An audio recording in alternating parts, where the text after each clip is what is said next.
喺今日福音裏邊，耶穌邀請門徒向佢學習佢嘅良善心謙。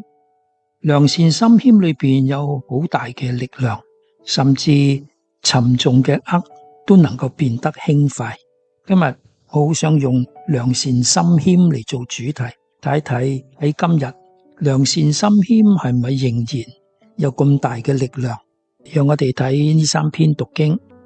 第一篇嚟自匝加利亞先知，呢位係猶大亡國後嘅先知。猶大被巴比倫滅咗國之後，但係幾廿年之後，巴比倫呢個帝國又被波斯滅咗。波斯帝國唔使幾耐，又俾年輕嘅馬其頓人亞歷山大橫掃，建立咗佢嘅希臘帝國。以色列人我諗因為被幾種唔同嘅帝國統治，佢哋見慣呢啲統治者耀武揚威咁嚟入城，特別係年輕嘅亞歷山大騎住高頭大馬咁入城，威風八面。去到今時今日，我哋去希臘有啲地方仍然有一啲高大嘅像，係講呢位亞歷山大騎住駿馬入城嘅嗰種姿態。今日先知匝加利亞傳遞另外一種訊息，默西亞以色列嘅君王係以謙虛嘅形象騎住驢駒進城，佢嚟係宣布和平，消除戰爭。佢嘅勝利唔係嚟自武力，用武力嘅亞歷山大好年輕，好快自己都死咗。耶穌佢入耶路撒冷，正係騎住驢駒入嚟嘅，以溫良謙遜嘅姿態去戰勝邪惡。呢個係一個強烈嘅對比。喺呢兩個對比底下，你會選邊一個啊？係亞歷山大嗰種威武嘅形象啊，還是學習耶穌嘅謙虛呢？第二篇讀經嚟自羅馬書，聖保祿強調耶穌基督聖神嘅力量。人係時時受肉性嘅誘惑影響住，連保祿宗徒都覺得有時係無能為力，唯有謙遜地依賴聖神，先至可以致死肉性嘅妄動，先至能夠生活。依賴聖神嘅人能夠克服呢啲誘惑，在生嘅時候能夠係咁，死咗之後更能夠使有死嘅身體復活。有啲思想家好強調，認為人最偉大嘅地方就係認識到自己嘅能力，能夠掌控自己嘅生命。但係基督徒反而認為人係以謙遜地依賴天主聖神嘅力量，先至能夠得到真正嘅自由，真正嘅釋放。咁你會選邊一類啊？自己掌控自己嘅命運啦，還是謙虛地依賴耶穌基督嘅聖神啦？第三篇讀經嚟自馬竇福音。馬竇福音有兩部分，一部分係耶穌嘅祈禱，另外一部分耶穌向人作一個邀請。天國嘅奧秘藉住主耶穌基督啟示俾人，所謂智慧同明達嘅人拒絕佢嘅啟示，反而謙遜嘅小朋友就會接受，因為小孩子必須依靠別人，呢個係佢嘅天性，所以天國係小孩子嘅，係真嘅。小朋友嘅祈禱能夠係好純真，有時我喜歡請小朋友帶領我哋祈禱，你聽下佢哋嘅祈禱呢，係好簡單好自然，但係好純真，表達出佢對天主嘅依賴。我發現一個現象，我諗好多人去過歐洲都會話，西方嘅教堂只係老人家同小朋友去，中間嗰啲年輕人、壯年嗰啲好少見到喺度。呢度反映一個好有趣嘅事實，即係話小朋友會依賴人啦，會依賴天主啦。老人家到佢老年嘅時候，佢哋都經歷過年輕壯年啦，但去到老年嘅時候，佢哋亦都發現自己嘅有限性。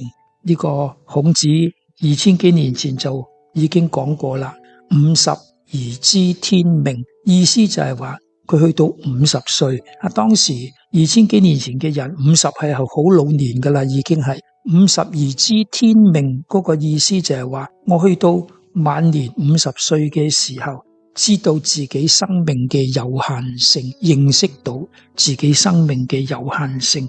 所以當一個人年老嘅陣，發現自己生命有限呢，你就好自然就會謙遜好多，你會依賴人，而且更會依賴天主，會翻去天主嗰度，喺天主嗰度攞到安慰。所以聖堂裏邊有小孩子，有老人家呢，係好正常嘅現象。如果聖堂裏邊有年輕人，有壯年嘅人呢，我就會覺得更了不起。即係話呢啲人本來就係不可一世噶嘛，以為一切喺自己嘅掌控裏邊啊。如果呢個年紀嘅人都能夠依賴天主，翻去聖堂呢，佢哋真係好了不起，有一份好大嘅智慧喺度啊。好，跟住耶穌邀請人背起佢嘅軛，跟佢學習佢良善心謙。耶穌就答應話，如果你能夠做到良善心謙呢，你會得到你靈魂嘅安息。好，我哋睇下良善心謙啊。良善呢個善字，聖經裏邊富少年曾經問耶穌，善師，我要得永生要做啲乜嘢嘢？耶穌立刻就話，點解你稱我係善？除咗天主之外冇嘢係善。意思就係一切善嘅來源都係天主，即係話一個人有善心有善意嘅時候，就必然地能夠接觸到天主。所以良善，一個良善嘅人就好自然係一個能夠接觸到天主嘅人，因為天主就係善嘅來源。心謙就幫助人唔會好似元祖父母一樣自己伸手去攞知善惡樹上嘅果子。天主叫佢唔好，佢偏偏係自己要去奪取，所以一種自我膨脹嘅表現，唔能夠容納人，甚至唔能夠容納天主。心謙嘅人就係空虛自己能夠空虛嘅時候，就騰出空間讓天主充滿自己。所以良善心謙嘅人有咁大嘅力量呢，使到罪惡無能為力，就係咁解啦。因為佢接觸到天主，力量嚟自天主。耶穌跟住講，用個軛嚟做比喻啊，我嘅軛係柔和嘅，我嘅擔子係輕鬆嘅。你不妨注意呢個比喻，呢個比喻係好靚。首先耶穌做過木匠，佢知道啲軛係乜嘢嘢，啲軛係放喺牛背上，我嚟耕田啊。軛能夠有為一隻牛嘅，能夠有為2隻牛嘅軛，即係話一個軛2隻牛去背負。事實上2隻牛背負呢，如果有一隻係比較強壯啲呢，佢就會主導，另外嗰隻呢只係輕輕咁靠住佢呢，就能夠向前行下，就輕巧好多。即係話一隻牛如果係大力嘅話，另外一隻牛呢就輕鬆好多啦。呢個係一個好靚嘅比喻。耶穌就係話，你背起我嘅軛，講到明係我嘅軛，即係話你同我一齊背呢個軛，我係大力，而你只係依傍住我啫，所以你嘅軛就變咗柔和，變咗輕快。即係話我哋背嘅時候，嗰個力量係嚟自耶穌基督。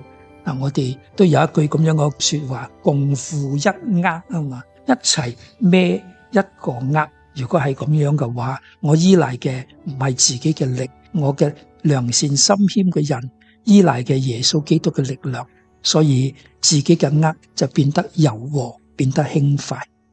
好，而家我哋反省呢個主題良善心謙。你信唔信良善心謙有咁大嘅力量？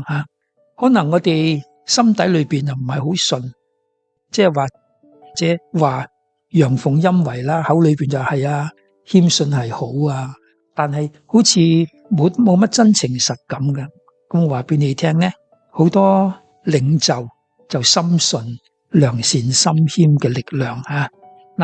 我哋嘅教宗由保祿6世開始，保祿6世係一個好謙虛嘅人，佢係第一個教宗唔代表咗三種權力嘅冠冕嘅，即係佢做教宗嘅時候，帶住以前嘅教宗帶住呢個代表三種權力嘅冠咁樣俾人抬出嚟遊行，佢唔要，甚至唔要人抬，自己行出嚟走向人群，令到人耳目一新。一個好謙虛嘅教宗，而家成為聖人係真係值得。我哋教宗方濟各亦都係一樣，係發現謙虛嘅好處。大家都知道佢故意唔住佢嘅房，唔選一個闊大嘅俾教宗嘅房，佢偏偏搬去一個好細嘅房間嗰度去住吓。佢坐嘅車，我見過一張照片，係一架好細嘅 Fiat， 係白色嘅，佢要關起自己個身捐入去嘅，細到咁嗰架車仔即係佢願意顯示出佢嘅謙虛。大家都記得佢選為教宗嘅神喺陽台出現呢，下邊嘅群眾喺度歡呼嘅時候，佢令到全場嘅人都立刻靜止咗，大家等待佢嘅祝福。但係佢竟然話，請你哋大家先祝福我，令到全場嘅人都好愕然呢個教宗咁謙虛，先請人為佢祈禱祝福佢，佢然後先至祝福其他嘅人。所以宗教領袖發現良善心謙嘅好處，好多政治嘅領袖都睇到良善心謙嘅智慧做出一啲比較謙虛啲嘅親民嘅舉動，比方願意走向人群同人群傾偈握手甚至有啲政治領袖着住圍裙咁樣去俾飯一啲老人家食咁等等。因為佢哋發現良善心謙呢，使到佢哋有一個好好嘅形象，為咗呢啲呢而謙虛。所以我哋會見到道德嘅力量呢，其實係好大。孟子曾經同人哋講論呢一樣嘢，點樣先至係一個偉大嘅人，一個大丈夫。同佢嘅對手就話位高權重咪大丈夫咯。但係孟子唔同意佢呢啲位高權重咁就叫做偉大呢啲唔算。佢就話富貴不能淫，貧賤不能移，威武不能屈，此之為大丈夫。嗱，呢幾樣嘢都係嚟自道德嘅力量，係道德嘅力量使到人哋偉大。嗱，基督徒能夠更進一步，良善心謙，一方面係道德嘅，但係為我哋基督徒良善心謙亦都有啟示嘅智慧，佢幫助我哋接觸到天主。因為呢句說話係嚟自耶穌基督親自嘅教導，佢自己良善心謙，亦都教我哋要良善心謙。良善心謙幫助我哋接觸天主，幫助我哋能夠謙虛地容納天主，有天主耶穌基督嘅幫忙，連沉重嘅軛都變得柔和，變得輕快。因父及子及聖神之名，阿們。